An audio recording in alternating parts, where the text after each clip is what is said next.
లలితాదేవి అనుగ్రహం అందరికీ లభిస్తుందా? అమ్మ మన దగ్గరకు రావాలంటే ఏం చేయాలి?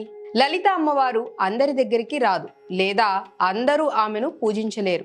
శాస్త్రాల ప్రకారం జన్మాంతర సహస్రేషు కృత పుణ్యక లభ్యతే అంటే వేల జన్మల పుణ్యం ఉంటే తప్ప లలితాదేవి నామం నోటికి రాదు, ఆమె పూజ చేసే భాగ్యం కలగదు.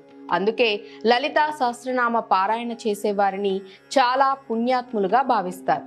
అమ్మవారి పిలుపు. మనం అమ్మవారిని ఎంచుకోవటం కాదు, అమ్మవారే మనల్ని ఎంచుకుంటారని అంటారు. ఎవరికైతే లలితాదేవి పట్ల ఆసక్తి కలుగుతుందో, ఎవరైతే ఆమె కథలు లేదా నామాలు వినాలని అనుకుంటారో అది అమ్మవారి పిలుపుగానే భావించాలి. మానసిక పరిపక్వత. లలితాదేవి జ్ఞానస్వరూపిణి. అందరూ భయం భక్తితో దేవుళ్లను పూజిస్తారు. కానీ లలితాదేవిని పూజించాలంటే మనసులో ప్రేమ, కరుణ, ప్రశాంతత ఉండాలి. రాగద్వేషాలతో నిండిన మనసులోకి అమ్మవారు ప్రవేశించరు. ఎవరైతే మనసును నిర్మలంగా ఉంచుకుంటారో వారి దగ్గరికి అమ్మవారు పరిగెత్తుకుంటూ వస్తుంది. గురువు మరియు సంకల్పం. కొన్నిసార్లు మనం పూజ ప్రారంభించాలనుకున్నా ఏవో ఆటంకాలు వస్తూ ఉంటాయి. అది అమ్మవారు మనల్ని పరీక్షిస్తున్నట్లు లెక్క.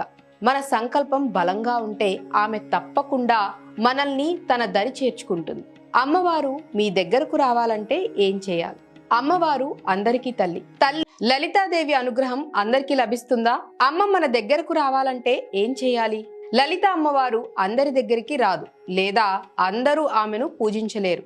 శాస్త్రాల ప్రకారం జన్మాంతర సహస్రేషు కృత పుణ్యక లభ్యతే అంటే వేల జన్మల పుణ్యం ఉంటే తప్ప లలితాదేవి నామం నోటికి రాదు, ఆమె పూజ చేసే భాగ్యం కలగదు.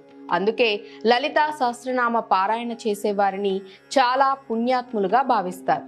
అమ్మవారి పిలుపు. మనం అమ్మవారిని ఎంచుకోవటం కాదు, అమ్మవారే మనల్ని ఎంచుకుంటారని అంటారు.